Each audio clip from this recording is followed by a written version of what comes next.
प्राणियारे नावगहो मुखमाय नावगहो मुखमाय प्राणियारे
नावगयो मुखमान साधकन बिना पूज केता साधकन बिना पूज केता तासु भोगन जाय तासु भोगन जाय प्राणियारे नावगयो मुखमाय नावगयो मुखमाय क्रोध कुलश मलरस तजिए क्रोध कुलश मलरस तजिए प्रगल प्रेम बधाए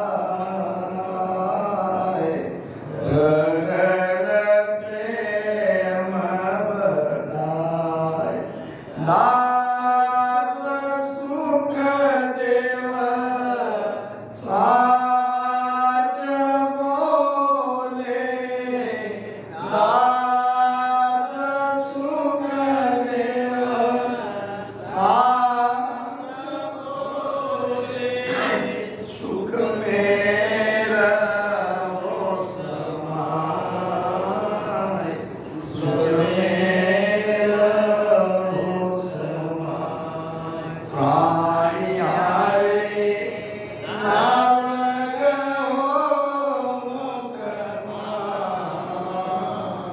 नावगयो मुखमाय साधकन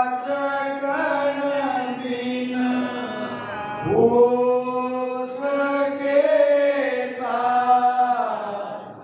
साधकन बिना हो सकेता दासो भोगन जाय दासो भोगन जाय प्राणियारे नावगयो मुखमाय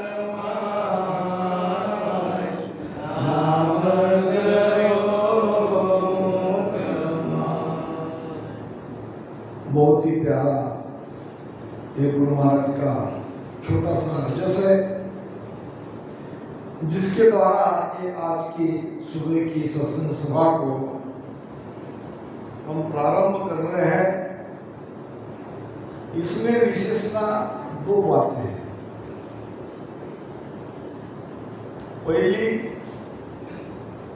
जो सबके लिए आवश्यक है, सभी चाहते हैं, मगर चाहने के बाद भी वो मिलती नहीं। वो क्या है? सारा संसार चाहता है कि हम सुख में रहें और सुख के लिए रात दिन दौड़ धूप करते हैं। किसी के पास समय नहीं है। आप बड़ी बड़ी सिटी में 2-4 मंजिलें ऊपर जाके एकाधे चौराहे पे जाओ, थोड़ी नजर घुमाओ, आपको लगेगा ये कर क्या रहे हो? कितनी गाड़ियां, कितनी भागदौड़, कितनी जल्दबाजी, क्यों कर रहे हैं? क्या कारण है? ऊपर ऊपर लगेगा सभी अपने काम धंधे के लिए, बिजनेस के लिए, नौकरी के लिए भागदौड़ कर रहे हैं। सबको समय पर जाना है, समय पर दुकान खोलनी है, समय पर ऑफिस जाना है। एक तरह से आपको ऐसा लगेगा ये दुनिया बड़ी तेजी से भाग रही है। कहां भाग रही है? पैसा कमाने के लिए। अच्छा, पैसा क्यों कमा रहे हैं? पैसा कमाने का उद्देश्य, काम धंधा करने का उद्देश्य सिर्फ एक ही है, सुख में रहने के लिए। और संतों ने कहा है, जो सुख पावे साधु संग में सो सुख नहीं, राजधानी राम जी साधु संगत मोह लीजे, बेर बेर मैं करूं विनंती कृपा मुझ पर। वहां भागदौड़ चालू है, तो यहां समय में से समय निकाल के सत्संग को जा रहे हैं। परमात्मा से प्रार्थना कर रहे हैं कि हमको सत्संग मिलाओ। क्यों ऐसा क्यों हुआ? ये मत परिवर्तन हुआ है सत्संग के कारण। महाराज कहते हैं, संगत मोक मुगत का दाता, तीन ताप का बुझा अंगीता, निस दिन जूं सत्संगत होई, पांचों अंग पलटे सोई। ये है सत्संग का लाभ। संगत मोक्ष मुगत की दाता। ये सत्संग को बिल्कुल हल्के में मत लेना। सत्संग बड़ी गुणकारी है। आप और हम जितना सत्संग के महत्व को समझ रहे हैं, ये सत्संग उससे कई ज्यादा गुणकारी है। एक घड़ी आधी घड़ी, आदि में पुन आद, तुलसी संगत साध की, कटे कोट अपराध। करोड़ों अपराध। एक घड़ी आदि में पुनः आद। इतना भी समय अगर हम सत्संग के लिए देते हैं तो हमारे पाप कटे जाते हैं। पाप दो तरह से कटते हैं। भजन करने से तो बिल्कुल कटते ही कटते हैं। रटे राम नामा, कटे कर्म सारा, धुएं सांस कुसासो, लगे भौकारा। भजन से तो कर्म कटते ही कटते हैं, मगर सत्संग में भी कर्म कटते हैं। संतों ने प्रमाण दिया है।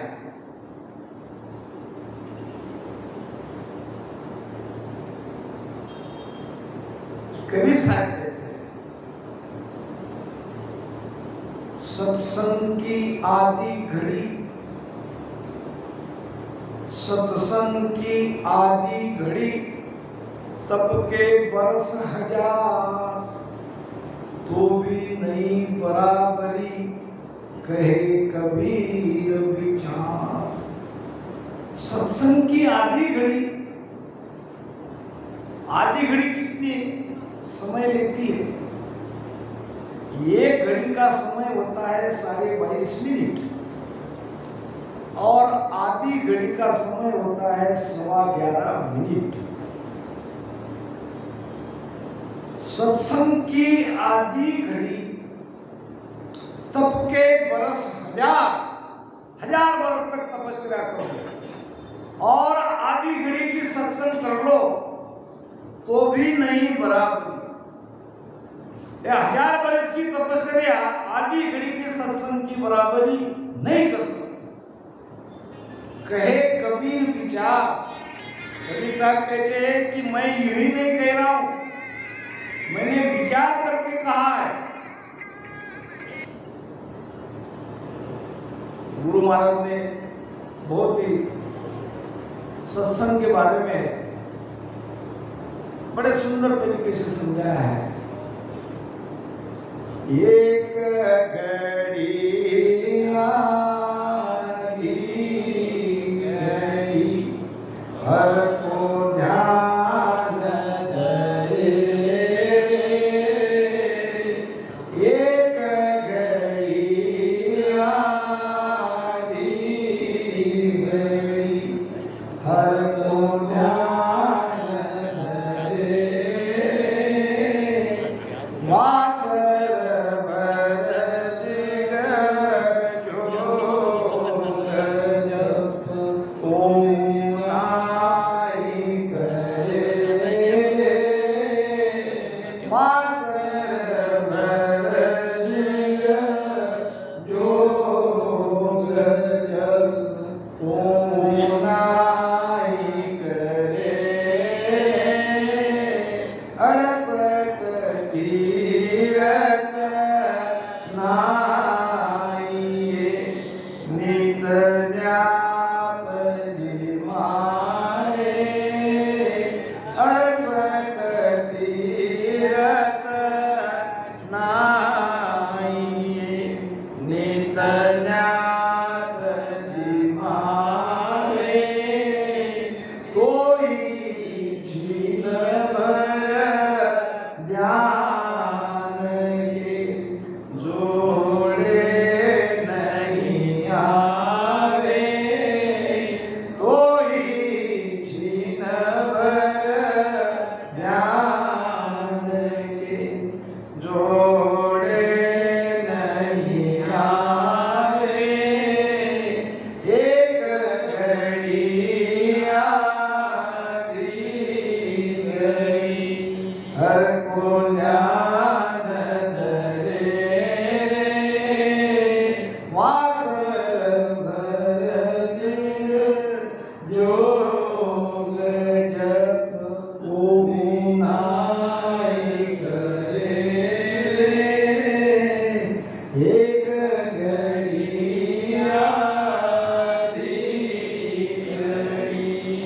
अब देखो इन महापुरुषों ने सत्संग के बारे में जो महिमा करी है, क्या वो यही की है, यही कहा है? नहीं, सत्संग के महत्व को उन्होंने जाना, समझा और फिर हमारे लिए उपदेश किया। तो महाराज कहते हैं सारा जगत सुख के पीछे दौड़ रहा है, सबको सुख चाहिए,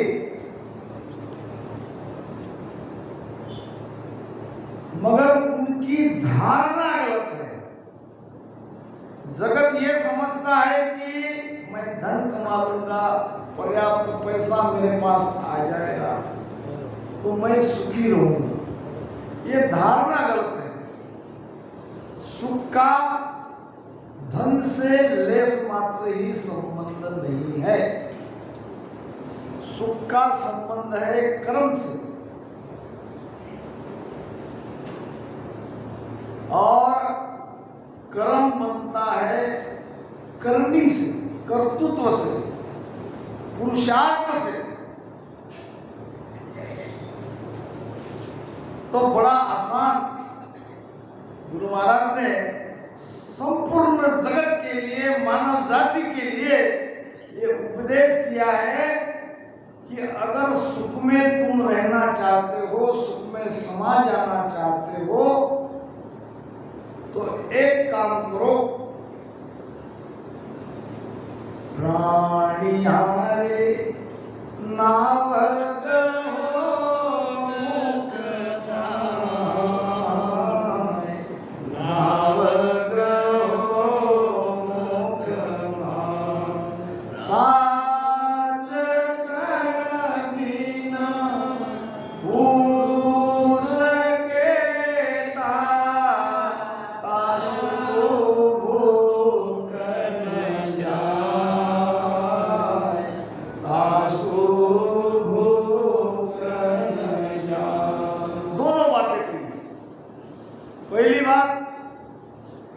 आपको भूख लगनी चाहिए।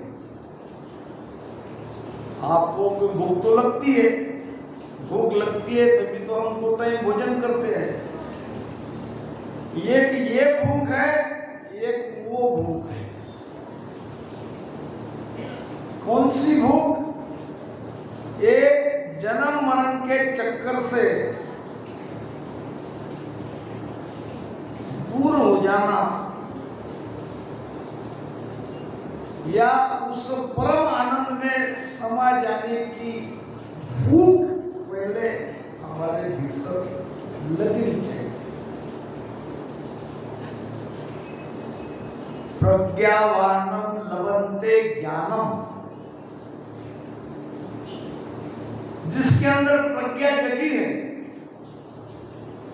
जिसके भीतर की अंतरात्मा ये चाहती है कि ये झूठे संसार में नहीं रहना।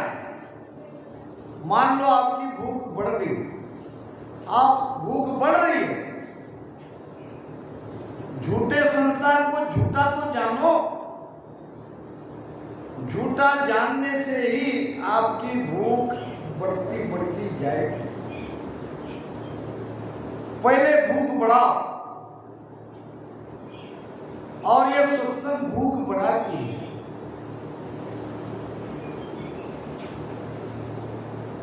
सत्स्वरूप आनंद पद में जाने की भूख लगनी चाहिए। अगर भूख है, अगर तड़प है, फिर दूसरा उपाय महाराज कह रहे हैं कि भाई जब आपको भूख लगती है तो आपकी थाली में अगर कोई फूस, फूस समझ रहे हो? फूस कहते हैं ऊपर ऊपर के जिसमें दाने नहीं है, जिसमें दाना नहीं है वो क्या है? फूस।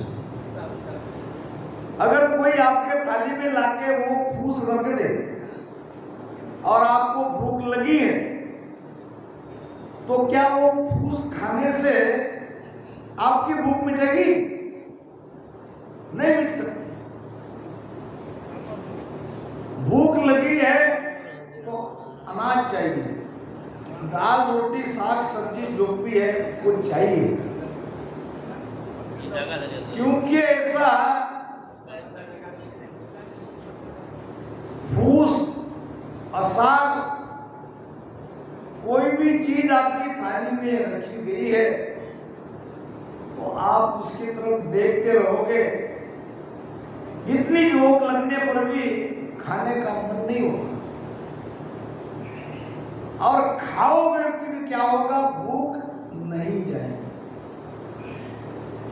इसीलिए जैसे भोजन की थाली में हमको दाल रोटी साग सब्जी चावल चाहिए, इसी प्रकार भीतर की जो मोक्ष में जाने की भूख है वो भी फूस से यानी दूसरे नाम से आन भक्ति से वो नहीं जा सकती। यहाँ भी नाम चाहिए, सतनाम चाहिए, नियमचर निजनाम चाहिए। यह है साच कण सत्समत नियमचर कुदरत कला। ये जब तक भीतर में नहीं जगती है तब तक कितना भी उपाय करो, जप करो, तप करो, व्रत करो, होम करो, यज्ञ करो, 68 तीर्थों में घुमाओ, आपकी जन्म मरण की भूख नहीं मिटेगी। जन्म मरण की भूख मिटानी है तो एक ही उपाय है, साच कण। साच कण बिन फूस केता, केता यानी कितना ही। अब साच कण के बारे में महाराज ने कहा है,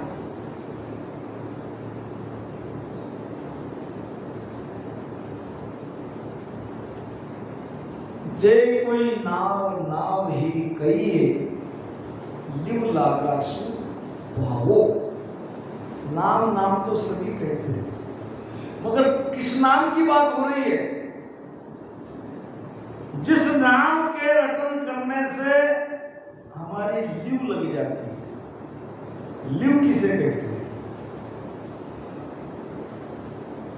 ये हमेशा वाणी में, सत्संग में ये शब्द आते हैं, मगर हम इनके गहरे में नहीं जाते। लीव बड़ा प्यारा शब्द है, यानी हमारी सुरती, हमारा ध्यान कहाँ है, और वो जहां है वहां से अगर वो हट रहा है, भीतर लग रहा है, ये लीव के कारण लगा है। ध्यान रहे, ध्यानी के लिए महाराज ने जबरदस्त प्रहार किया है। महाराज ने किसी को नहीं छोड़ा।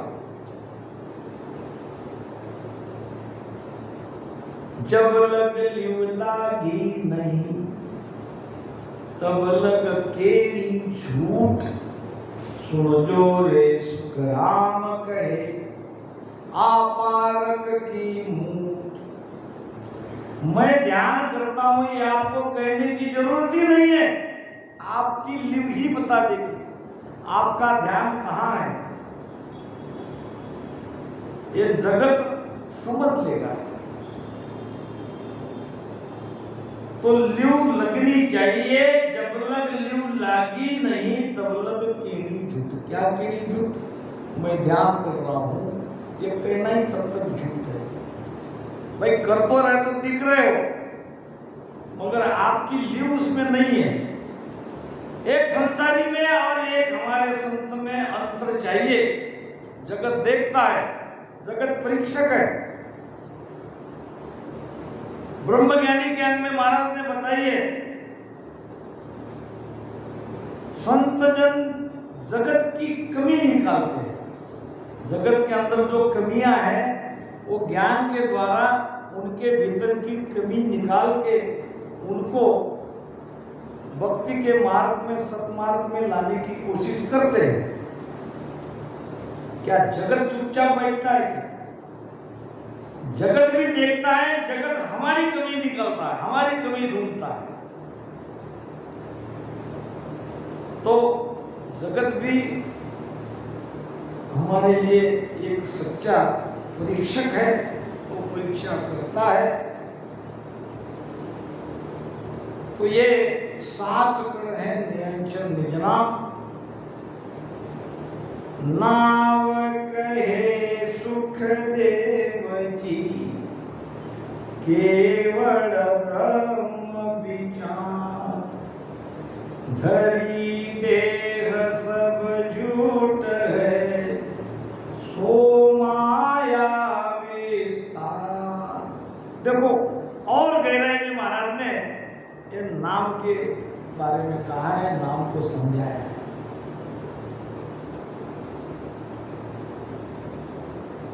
हम तो केवल राम नाम ही जानते हैं, मगर नाम को बहुत गहराई से गुरु महाराज ने समझाया है। एक तो जो आपकी लीव लगी है, वो वास्तव में सच्चा नाम है। और दूसरा प्रमाण दिया है, नाम कहे सुखदेव जी, केवल ब्रह्म विचार।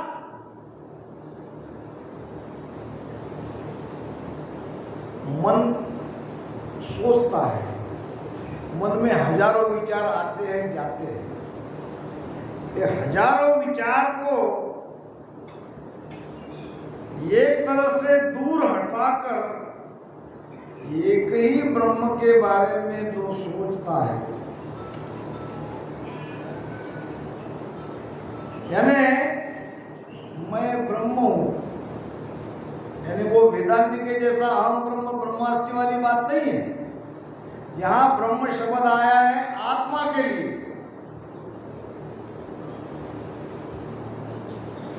महाराज